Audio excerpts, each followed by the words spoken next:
Welcome to the LeapSheep Startup Builder Live Q&A. This is the place for any startup founder to ask burning questions that are keeping you up at night and learn from our guest founders and startup support experts. And of course, LeapSheep's own startup building experts that have worked with hundreds of founders and their teams. Welcome, I'm your host today, Kirk Drage. I'm the CEO and co-founder at LeapSheep. At LeapSheep, we're on a mission to flip the 95% failure rate by making expert and personalized startup building guidance accessible and affordable for founders all around the world. Welcome to founders that have joined live. It's great to have you here. The show is all about supporting you to get from idea to build business model hypothesis that can get the product market fit on paper and then validate they actually can in the real world before scaling up and avoiding that 95% failure rate. Thank you for founders that have sent questions in, and please do drop questions during the show into the comments and we'll pick those up as we go through. Today, I'm absolutely delighted to be joined by John Manning, the founder of Pricing Profits. John's an internationally recognized pricing expert with over 30 years of experience across multiple industries. In 2023, he was named one of the top 99 pricing thought leaders in the world, followed by LinkedIn by 7 Learnings. He specializes in value-based pricing and monetization strategies, consistently delivering an average of 20% revenue uplift for clients, and has worked across sectors including oil, aviation, tourism, SaaS, consumer goods, leveraging diverse pricing methodologies. Prior to starting Pricing Profits, John held dedicated pricing roles for car sales and MYOB. John, it's awesome to have you here. Thanks for having me, Kirk. Absolute pleasure. Look, I'm going to jump straight in and ask you to tell us a little bit about your journey into pricing, because I'm sure my kids got career day at school, and I'm sure no one's saying I want to be a pricing guy. I don't think anybody says that, and nobody looks around and says, "Oh, I like that pricing degree from such and such university," because they don't exist either. But everybody needs pricing, right? But yeah, that's the amazing thing. I think there is a university in the US that does either multiple units, possibly a degree in pricing, but I wouldn't be quoted on that. My journey was an interesting one. I finished year 12, HSC it was called in those days. And got my first job with a American oil company in their sales accounting department, and I was checking the prices on invoices, and I was going, wonder where that price is coming from. And all these years later, I think the oil industry is still trying to work out where all those prices come from. We certainly are when we pay at the pump. Yeah, and no one could find out why the prices change and fluctuate. It's the market, the invisible hand, they sort of say, which is another one of my bugbears around pricing. But I found it quite interesting, like, where did these prices come from? And, how else can you do pricing? Where is it coming from and so forth? So my next role was with an airline that no longer exists anymore that's called Ansett, and I was working in their flight kitchen area. And I was pricing meals, so that, you hear those stories about the cost of peanuts and stuff like that. I was the guy doing the cost of peanuts and stuff that. And from there, I went into airfare. So already I've sort of worked with this mystic oil industry pricing model, cost plus pricing in catering, and then the dynamic pricing and revenue management of airlines. And at the time, airline pricing was probably the gold standard when it came to pricing. And, maybe 5-10 years ago, it was knocked off its top perch by sort of Uber and surge pricing. Everyone talking about that. Yeah. But it was really useful experience. So and then in subsequent engagements and roles, I've moved into the value-based pricing space as well. So I've had a sort of a portfolio career. Half of my time has been in corporates, like some of you mentioned before, and the other half of the time has been freelancing, which is what I do at the moment.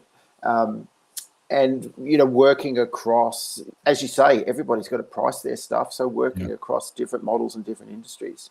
Yeah, fabulous. And you're an author as well. You've published your own book on pricing too. I have. I'm not going to attempt to say the name.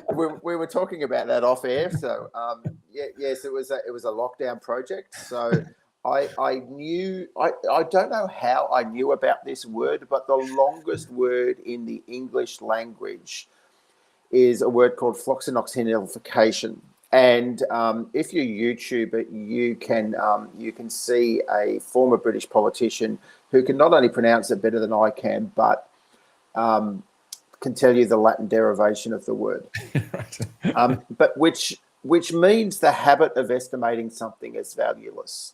And that really resonated with me because about 15 years ago, I started working with, startups and accelerators and so forth. And I would do a workshop with them to help them with their pricing. And at the start of the workshop, I'd say, okay, I'm going to do a quick round the room. Tell me what you're pricing, how you're monetizing your product and service. And 9 times out of 10, people would say, oh, I'm just building a Twitter audience, Facebook's likes, YouTube subscribers, and I'll monetize it later. Yeah. And I kept hearing it and I kept thinking to myself, this F word, the habit of estimating something as valueless. Everybody had it. And today when I do, pricing workshops with startups and accelerators and so forth, it's 9 out of 10 have got a pricing model. The one person in the room that doesn't have a pricing model is the odd one out these days. So it sort of kind of worked. If there was a second edition, I don't know whether it would be the same word again. Awesome. Yeah, it's a pretty interesting journey. I think some of the best careers are found through discovery, right? You don't. Absolutely. Yeah. You get there by learning, and obviously the industry is changing so much, isn't it? I guess you've got some interesting history there about how pricing is changing over the years, and our approach to pricing is changing over the years. Yes, it has. And I think when I first started out, it was easy to be a pricing generalist. And I think over the journey, you now get really specialized pricing expertise. So I don't do anything in pharmaceuticals, for example.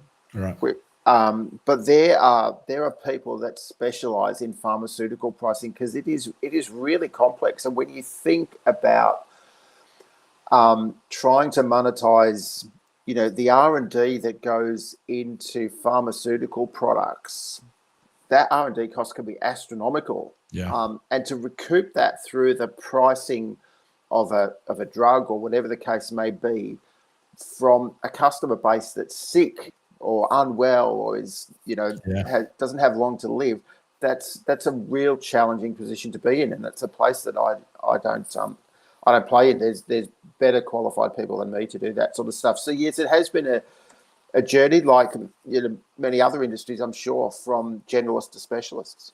Yeah, 100%. And I think it's interesting. We might get into it. The AI boom is sort of seeing a shift in pricing towards more outcome-based pricing and less per seat pricing, which is kind of interesting to see.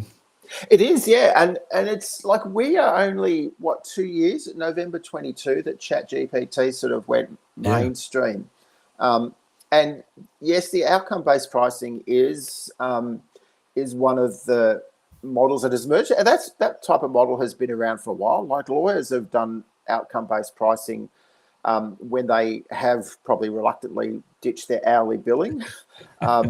If we get the outcome, you pay. If you don't get the outcome, you don't pay, sort of thing. Yeah. But it's now sort of been digitized with AI, and Zendesk and Salesforce are at the forefront of this stuff.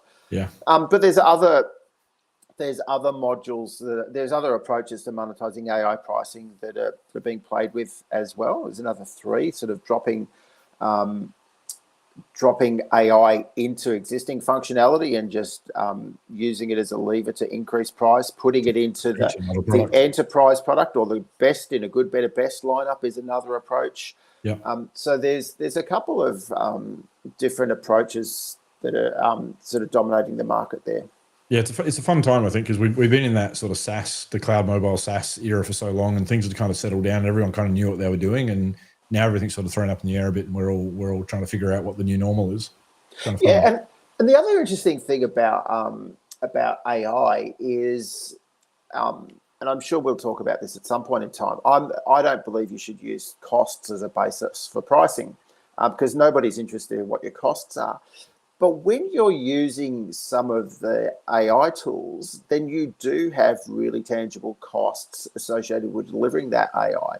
So and I don't think I'm going to change my pitch from you've got to price on the basis of value, not the costs, but there might be a need to take more of an interest in what your costs are when you're offering AI services and paying for that AI to ensure that you're pricing north of your cost base. Yeah, 100%. I was listening to someone the other day talking about, Warren Buffett must be crying in his Weet-Bix looking at, Meta and Google and Microsoft and these really high margin companies now spending a fortune on CapEx building data centers. Yeah. Well, someone tagged me in a LinkedIn post the other day saying, ChatGPT has gone to $200 a month sort of thing. And someone's tagged me and said, John Manning will have an opinion on this. And my response was, it is not within the realms of possibility that in some point in time, your budget for ChatGPT will become out of your people budget, because it will be the price of a salary. Exactly.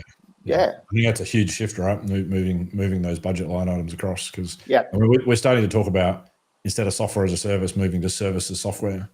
Yeah. Which is exactly what you're saying. It's coming out of the people line. Yeah, exactly. Yeah, fascinating.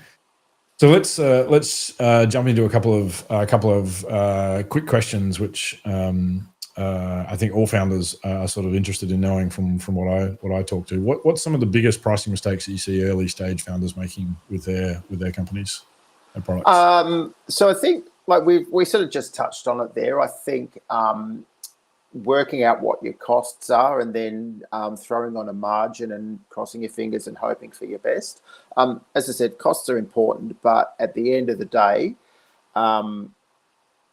nobody is going to have their mobile phone on the Telstra network because they really love Telstra's cost base. You join Telstra because you like their coverage or some other reason. But it's typically not associated with the cost base. So I think, taking a cost plus approach is a very common mistake.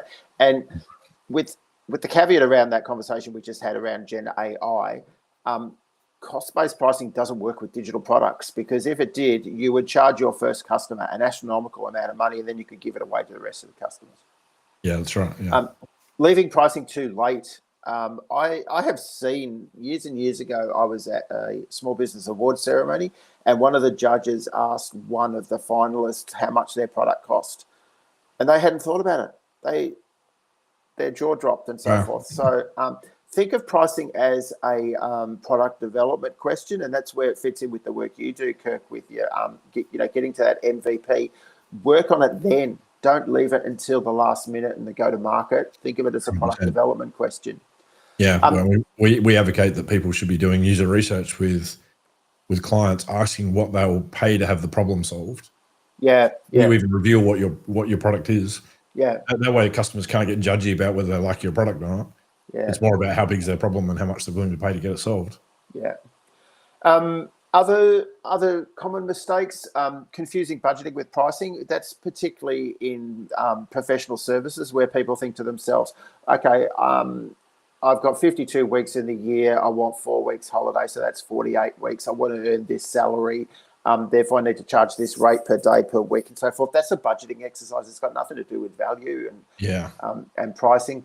Not segmenting your customers. Now, this I'm sure this will come up in the conversation later on, but early stage startups often launch with one price fits all and so forth. But the next logical evolution of that pricing model is to look at customer segmentation and so forth. So keep your eyes peeled for that. And another thing that I also hear a lot of startups saying is, I need to get a loyalty program. You don't need a loyalty program at this stage. You need a risk reward program, because you have to build trust with those customers, and there's no loyalty to reward. So reward them for the risk they're taking buying from you. Yeah, right. Yeah, makes complete sense. On the segmentation thing, I think that is probably one of the biggest things that we see is startups not having a go-to-market strategy and a detailed enough segmentation plan. Yeah. Which means you actually really struggle to do value-based pricing if you don't really know who your customer is. If you're selling to airlines and schools and hospitals, the value that you have might be completely different. Yeah, and these days they're called ideal customer profiles, ICPs. Yeah, for sure. Yeah, same thing. Yeah, and I think the thing that really annoys me with segmentation, I used to see this a lot years ago, but I don't see it so much these days, is a lot of companies just had warm and fuzzy names for their segments. Yeah. Segmentation and ideal customer profiles need to be actionable. And if you can't action it, it's a waste of time. And actionable is you can charge a different price, or you can market differently, or some other action. But if it's not actionable, it's a waste of time. Yeah, couldn't agree more. You've got to be really disciplined. We have an 8-point framework to build ICPs. It starts off with what are the observable traits that you can externally observe so you can market to people, but it ends up usually with data points that you can't collect externally. You actually have to talk to a customer to really. Yeah. I think that's one of the commonly misunderstood things, is there's this difference between what you can collect and see and what you actually have to talk to a customer to understand where the value is. And it is really hard to talk to customers about pricing.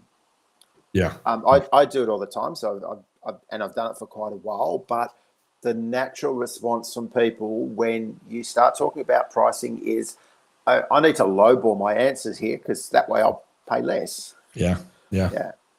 So what's your advice to founders where they've got their very first offer in the market? Like if they're literally trying to find their first 5 customers, do you have any advice on that? It depends in the answering to that, but what I'm a big advocate of is running a pilot or an early adopters program. Yeah. And I've got a checklist for that, and it's all around firstly creating a little bit of exclusivity around it. So pick 5 customers and sort of bring them into the house sort of thing, and you want to run this early adopter program, and you want it to it's a one pager that the customer signs up to, and it runs from date A to date B, so it's time boxed. You're selling a project, not a product at this point, aren't you? Yeah, exactly. Yeah. And as part of that, as part of that pilot, they're going to get access to your product. They're going to get they can go here, there, and everywhere down rabbit holes and stuff like that. But they're going to give you feedback on the product, what works and what doesn't work. They're going to get visibility of your roadmap, where you want to take it. They might actually get a say in where you're taking it on your roadmap and so forth. And they're going to give you some testimonials and feedbacks. They might be, might be video testimonials, it might be written testimonials. If you were in a high tech industry, you might be able to get a sort of white paper or something like that out of the pilot as well. Yeah. And by the way, they're also going to give you some feedback on pricing. And now the critical thing here is you want them to pay something during the pilot, because if you don't ask them to pay something, you're going to ask them an absolute question. How much would you pay for this? Which is a harder question to answer than a relative question. So make them pay just a nominal amount. Yeah. And then ask them if they'd pay more or less. Yeah. And that would be how I would tackle your first 5 customers. And then you could reward them. And I wouldn't reward them with, we'll give you the product for free for 2 years. I'd say, we'll give you the product at 10, 20, 50% off for the next 2 years. So that way you can still, particularly SaaS businesses, all the value is automatically available to customers when you update it in the cloud. So they're going to get the benefit of any added value over the coming X number of years that they're a customer with you. Fair enough for you to share in that value creation and monetize that. Yeah, 100%. That's such good advice, and it aligns with exactly what we say, actually. But I find it so rare that founders have heard this. So many founders want to launch a product to everybody all at once without talking to a customer. And I think what you said there about launching with a project that's an early adopter program, make sure that project includes calls with customers at a regular basis so you can actually get feedback. Absolutely, yeah. So important. Yeah, you just learn so much from that. It's great. And as you say, it's not about what you charge so much, it's that you do charge. Because I think another issue that we see is founders wanting to jump straight into a freemium model and thinking that they need to drive adoption first before they've really heard about it, right? Yeah, and let's not forget that freemium is a portmanteau of free and premium. So there is a paid product there as well as a free product. And there are different ways to do freemium. So I think a lot of people just focus on the first syllable of that word and forget about the second syllable sometimes. Yeah. I mean, I always point to examples of companies that they get their premium product right, and then they open a freemium version up, as a marketing tactic. It's not a way to, freemium is not a way to launch your product. Would you agree with that? Oh, absolutely. And I've spoken to a number of companies recently where they've been struggling with their freemium offering. And I think one of the best strategies is to actually give your customer your premium product. So let's say you've got good, better, best, and you're thinking, what do I do as a freemium offering and so forth?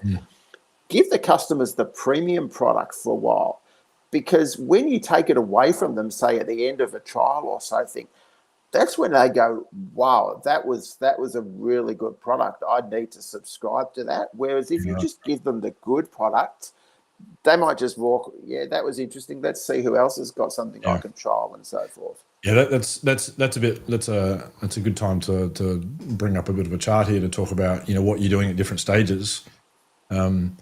And so in this initial pilots phase is where you start that first offer that we just described, that early adopters program. And generally at this stage, we recommend that you don't want multiple versions of a product. You just need one version to start with. Get your first 5 customers, get some feedback. And I think the advice that you're giving now sort of applies to a little bit later in the journey, once you've got those different tiers sort of sorted out and you're now trying to do some tier testing. Yeah. Yeah. Yeah, absolutely agree with that. And I think the comment I'd add on top of that is that you've heard about that sort of framework or the product life cycle and so forth. Pricing models have life cycles as well. Yeah.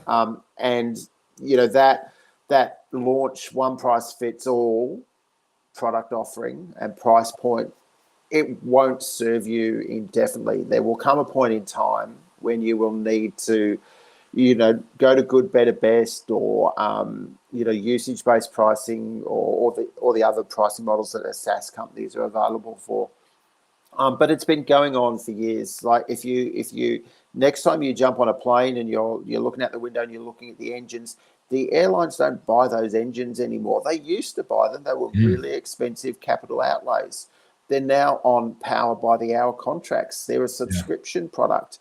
And it's a beautiful alignment of the engine manufacturer's pricing model with the airline's pricing model, because the airline only gets charged when the engine is running, which means that when they are making money is when they're getting charged. It's such a good thing to do when you're thinking about your pricing model, how to align your pricing with the customer value, because it changes the behavior of your roadmap. Yes, absolutely. Completely aligns with your customer, right? Yeah. Yeah.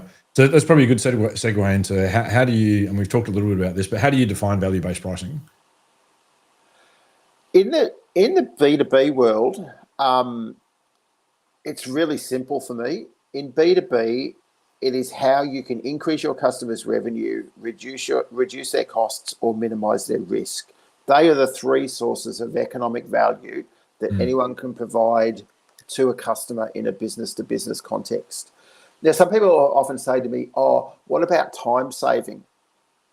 I actually think time saving is part of reduction in costs. Yeah. And I also think that all SaaS does that. It is a commoditized source of value now. So if all you can come up with is I'm saving customers time, it's not enough. Yeah. It doesn't matter whether it doesn't matter what software, online SaaS software you are looking at. It's been developed to save you time. Yeah. Get over it. Find something else to differentiate yourself with. Minimizing risk is the hardest one to quantify. So what the approach to value-based pricing is, you quantify how much you can minimize risk and you clip the ticket as a percentage of that. So, you can run the risk there. It might be a fine, it might be a penalty, whatever the case may be. But for a fraction of that penalty, that's why I charge X, Y, Z. It is easier to do with increases in revenue and reduction in costs. The minimizing risk is the hardest one to do. Yeah, but the theme here is you've got to know your customer's business enough to be able to start to put value on their time that you're saving them. Yeah, and look, I'll give you a really good example of that. Years and years ago, and this might sort of sound like a weird product, but a gentleman here in Melbourne who had plastic wine barrels. Oh, okay. And when you walk into, you guys over in South Australia, you wouldn't walk into. Imagine the response from a vineyard in the Barossa Valley or the McLaren Vale when you walk in and say, "Hey, I want to see your plastic wine barrels." And Yeah. yeah, okay, on your way, mate. And Yeah. and he was getting a lot of that, but part of the reason he was getting a lot of that was because he was going there and saying, I can increase your revenue by 10% by you doing your wine in these plastic barrels. And he wasn't getting any cut through. But he then flipped it on his he flipped it on his head, and then he was going into these wineries and saying, I can reduce your costs. And okay, tell us how you do that. Well, 9% of the content of your oak barrel leaks out onto your floor. I don't have that leaking in here. And then he started selling stuff. So Yeah, interesting.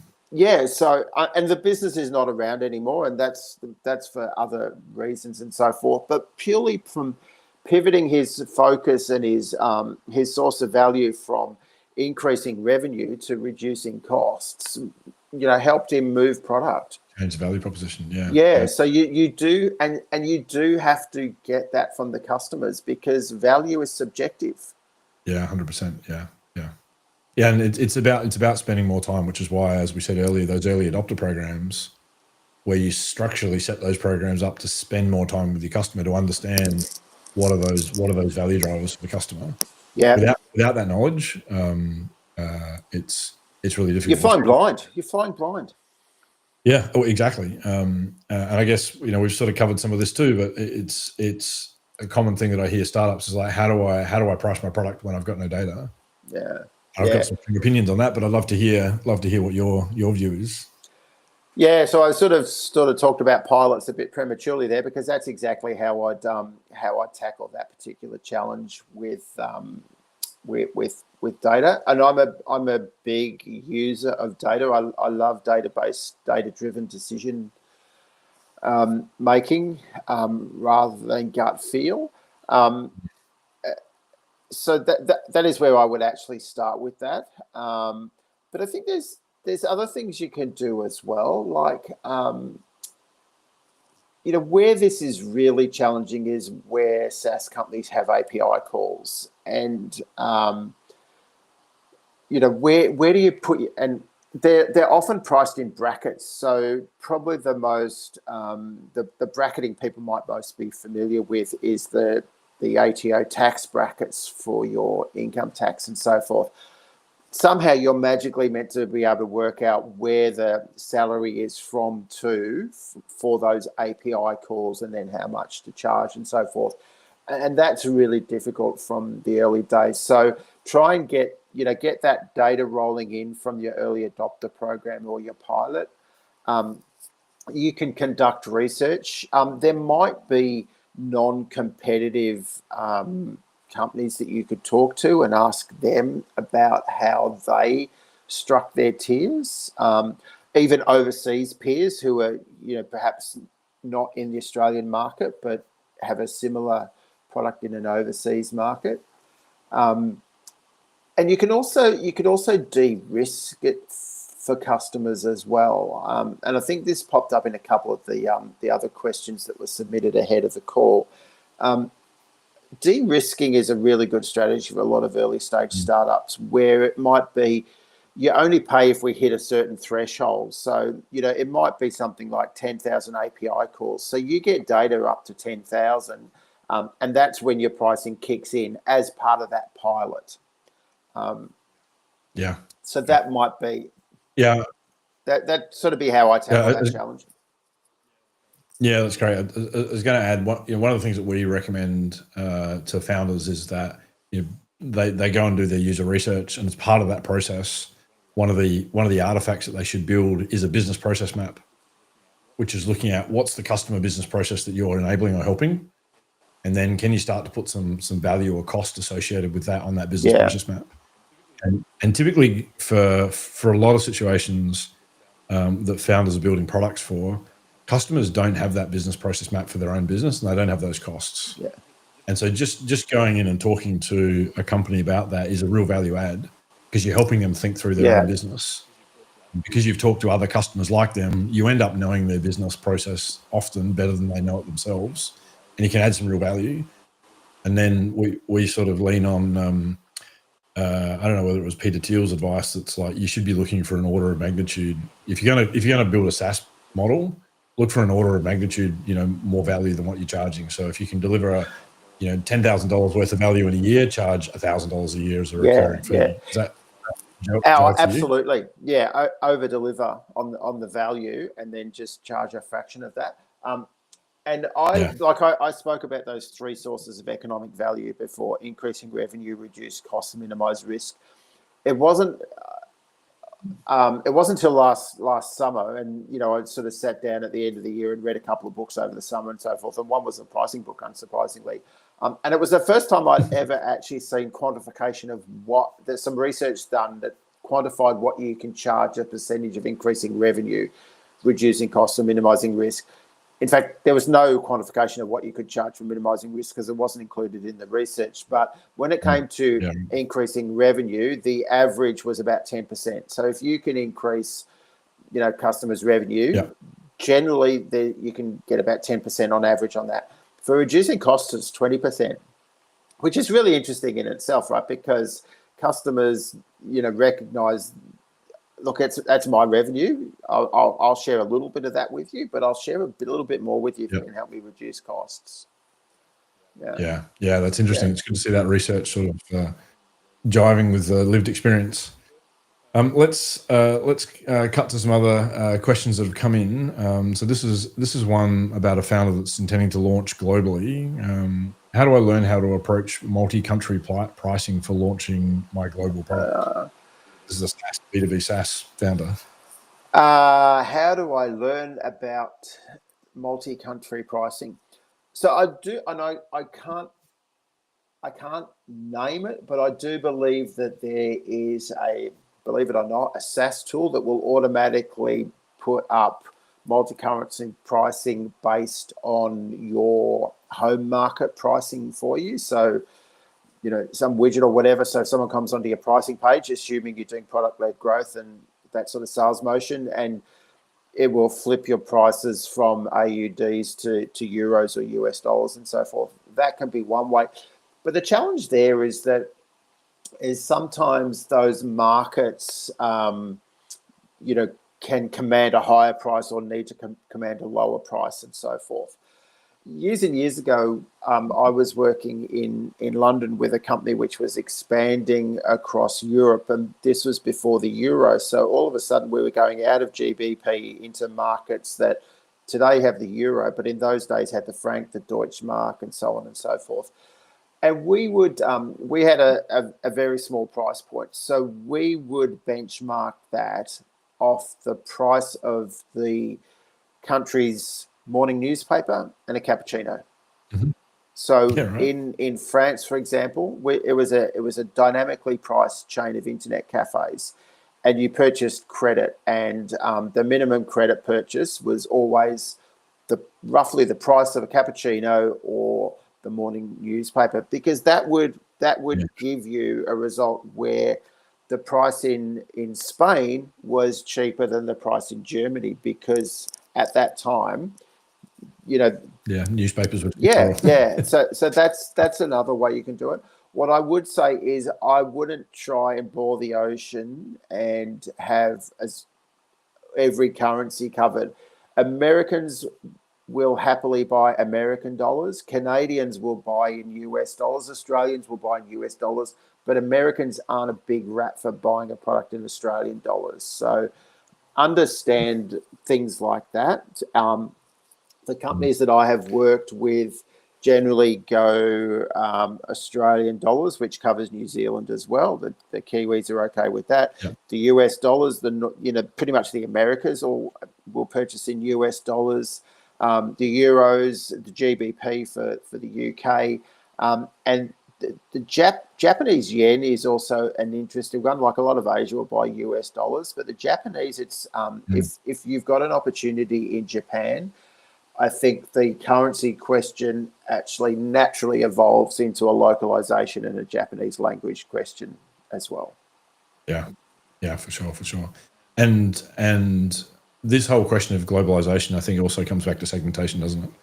You've got to think about every international market you go into as a new segment and think about that. Absolutely. So, And I was working with a SaaS engineering company back end of last year, and their ideal customer profile for Australian customers was different from their ICPs for American customers. There's a different company there's a different customer structure over there. Yeah, which means you need different messaging, which means potentially you even need slightly different feature Yeah, sets. absolutely. Yeah. And even the whole go-to-market approach, like I don't know too many people who haven't cracked the American market without having people on the ground in America. Yeah, exactly. Yeah, the whole we hear stories about companies. I mean, ChatGPT is sort of a classic one where they sort of launch globally from day one, but they're really the outliers, aren't they? It rarely works. Yeah. All right, here's another one. I'm sure you've heard this many times before. I've been told to raise my prices, but I'm worried about scaring off my early adopters. How do I test price increases without losing trust? This is a great question. And I think we have just been through, I was on a webinar the other day, and we've been through a period of time where prices have increased twice as quickly as they have in the last the last time they rose this quickly. So the price changes we've seen in the last 6 years was previously experienced over 12 years. Now, I don't know about you, but I have seen and received a lot of communications around price increases and so forth, and some of them had been done absolutely terribly. You've probably seen your email from do not reply at netflix.com, your price is going up on such and such a day, and so forth. So what I would say to the person who's answered that question, the last word in there is the most important in that question: trust. There's lots of bad price increases that's been done recently. So talk to your customers, give them advance notice. We've spoken about de-risking pricing. Can you de-risk it? Can you give them ways to avoid it? For example, the best way to increase prices is to increase value, and I always recommend increasing value first before the price increase and not later. Make it personal. Be proud of your pricing. Give them someone to talk to. So many people, I just get responses from the company's team name and stuff like that. No one wants to put their name on a price increase notification. It is how you make money. So, and if you do it well, you can not only have it as driving the revenue on your profit loss statement, it's an asset to your business. Don't be too aggressive. Don't use confusing language. Don't lack empathy. And if you're in B2B markets, I've heard recently that procurement managers who notoriously don't accept price increases will accept price increases on 3 conditions. If it's not too much, it's not too often, and it's not overnight. Yeah, right. And what about grandfathering and those kind of strategies? Is that where you increase prices for new clients and provide discounts and so forth for existing clients? That starts to get really interesting, and I would strongly, like, I'll give you a real specific example of that. I'm with Vodafone. I'm not with Telstra. I don't care about their cost base and so forth. But I've been with Vodafone I've actually probably been with Vodafone for 30 years, because I'm pretty sure I was with them when I was living in the UK and just moved it over here. But I think I've been on a plan that has never had its price changed. And they sent me a price notification the other day to saying your price has gone up 4 years. And I've thought to myself, I'm okay with that. They haven't touched it in 20 odd years and so forth. Until last night, I was watching an ad on the telly saying 100 gigabytes of data for $39 a month. Now I've got a little bit of a bad taste in my mouth, because that's a better deal than what I have happily accepted a $4 increase on. So That is a real common occurrence in SaaS and so forth. And you can go onto many SaaS companies, and they're always doing very aggressive acquisition offers, which can leave a bad taste in the mouth for existing customers. I would explore ways that you can you can surprise and delight the existing customers who have been with you. It's an opportunity, isn't it? Like, oh, absolutely. Yeah, pricing increases. Like, don't waste a good crisis, isn't it? Yeah, exactly. But it is a challenge. Yeah. Yeah. So this leads into the next question quite nicely, which is there a right time to revisit or rework your pricing? This is the timing of this question couldn't be any better, could it? So 27th of June, on Monday, it is the 30th of June, and Tuesday's the 1st of July. There are so many companies that will increase their prices on the 1st of July because it's a new budget. Yeah.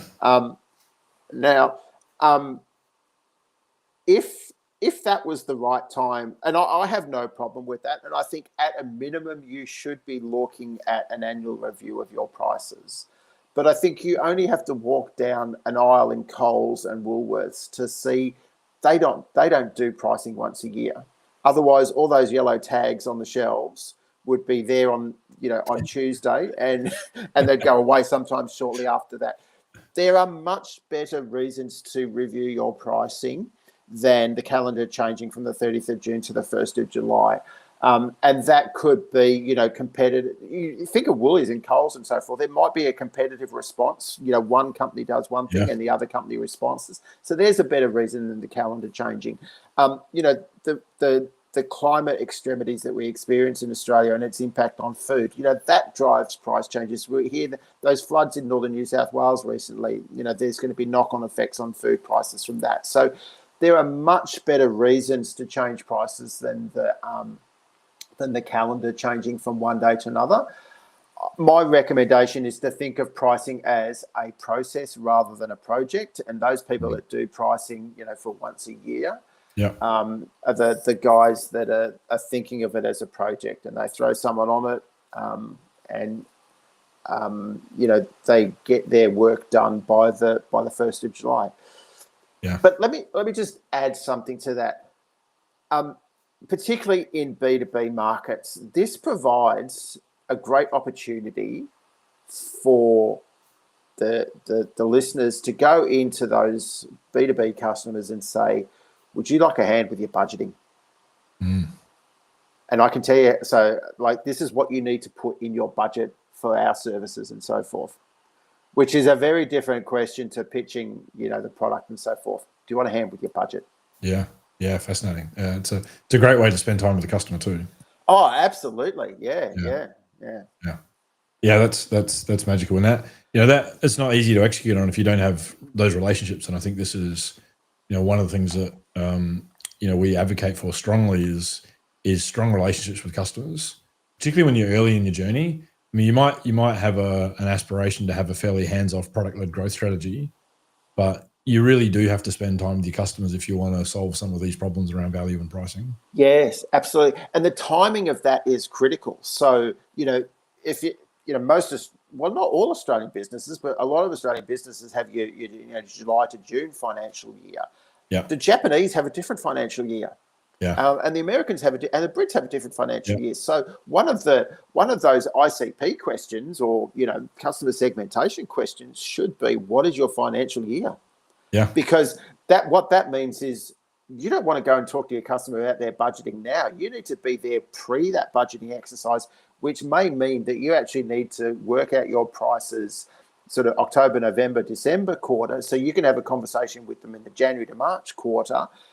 So it gets into their budgets for Tuesday. That's a great point. Really good point. That flows nicely onto our next question, which is, I've got a few different customer types. Should I have multiple pricing tiers or keep it simple? What's your view on tiered pricing, particularly in the early stage where companies are still figuring out, and when should they potentially swap from single to tiered? Yeah, so I think there's in my head there's a dictionary type question here, but let's let's unpack it a bit. One of the most important elements of a lot of people think pricing is all about dollars and cents. What is more important is how you charge, and that comes back to pricing architecture. Now, for me, this question might be. The reference to tiers here might be good, better, best as tiers, or you could have the old tax schedules that we were talking about before as APIs, as tiers and so forth. Yeah. It doesn't really matter, but I think as you evolve the business, your pricing architecture will get more and more diversified and so forth. So whether that question is in the context of good, better, best after one price fits all, I think that's the context. Yeah. Yeah, or API calls or any other usage metric. Yes, I think use those customers and build that growing customer base to work your data and identify what the telemetry data is saying about the features in the packages that are being used and not being used, and any usage metrics that are being used and so forth that need to be priced using a tier type structure. Yeah. Do you have a view on who, like what role in the business should own pricing for an early stage firm that doesn't have a pricing specialist yet?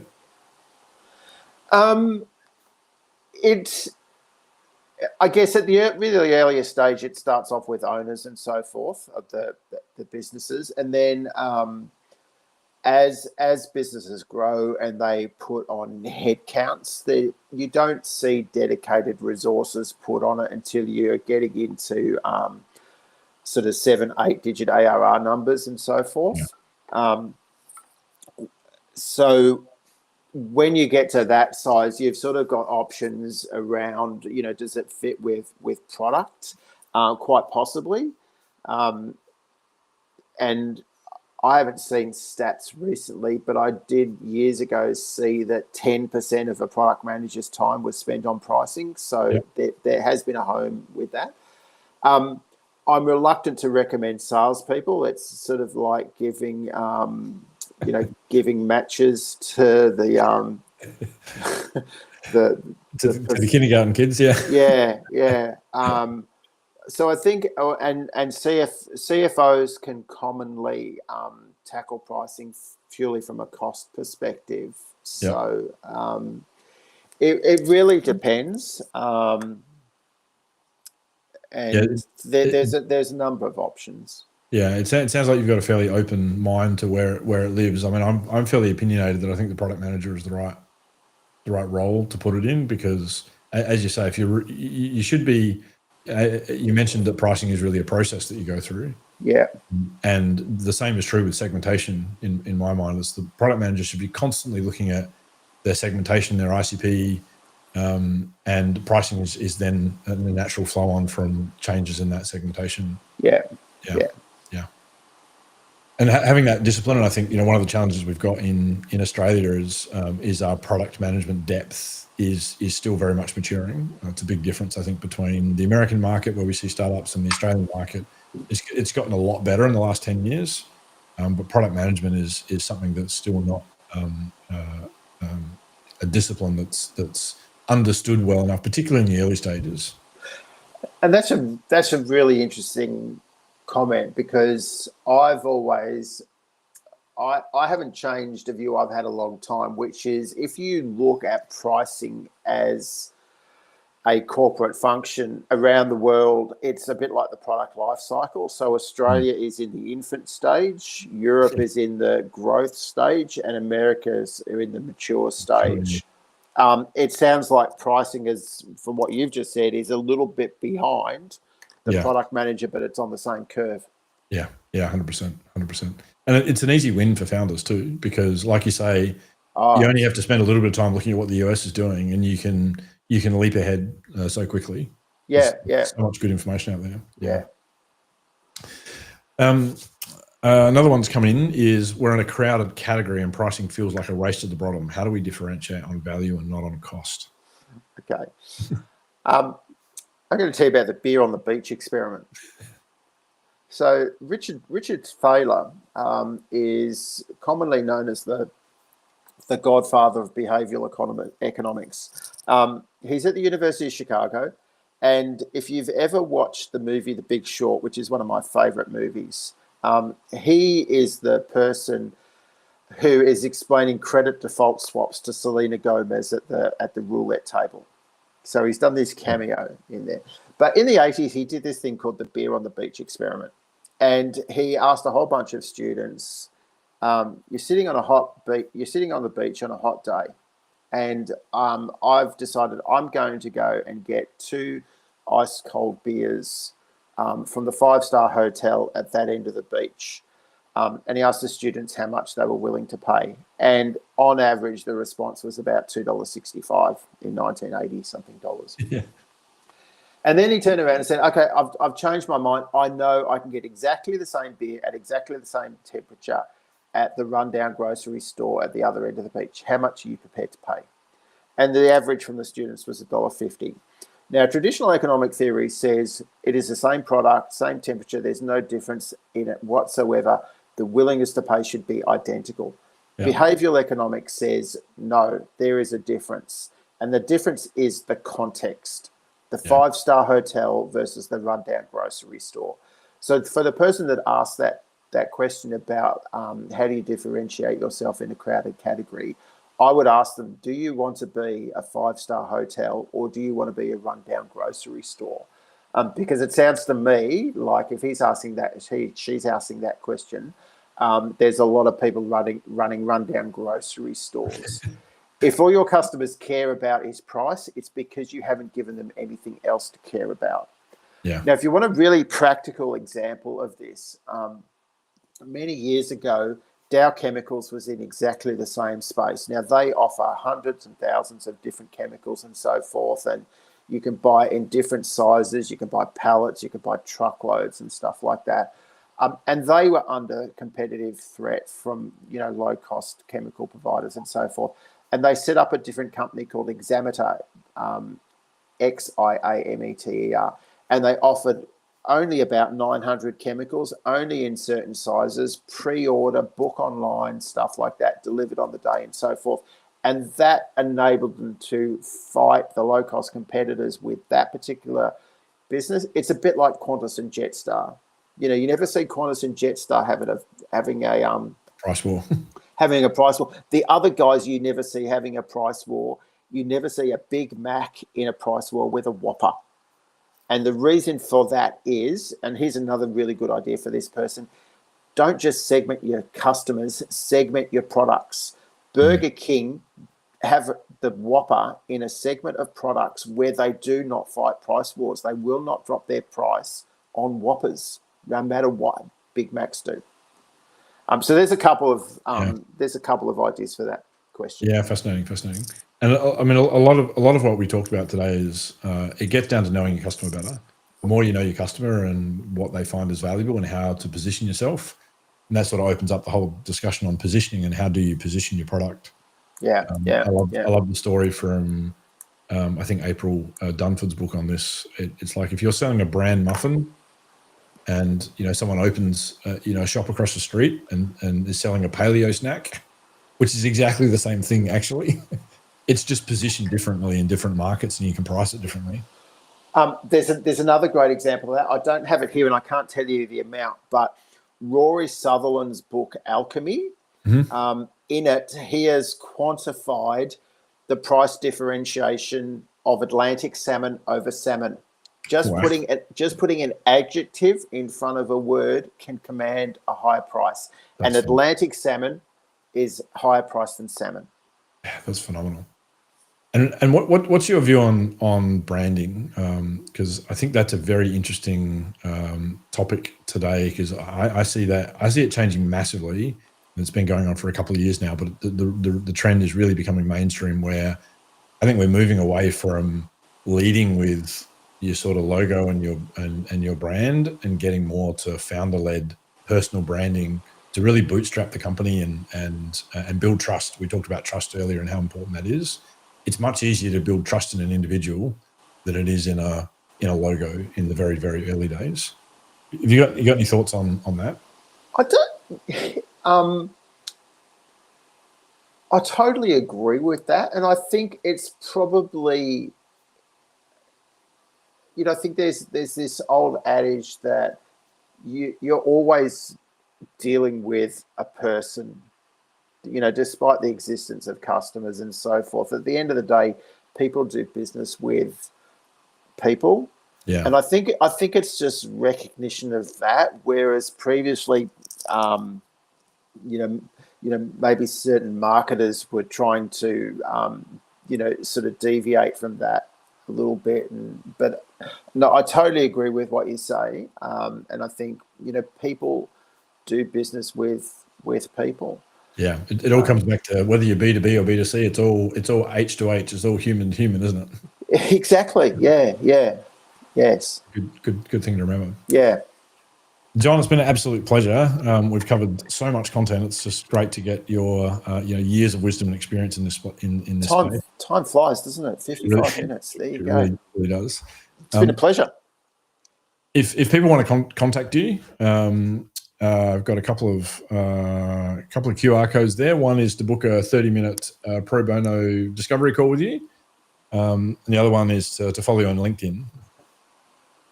Yes, I'm not overly active on LinkedIn, I'm afraid, but certainly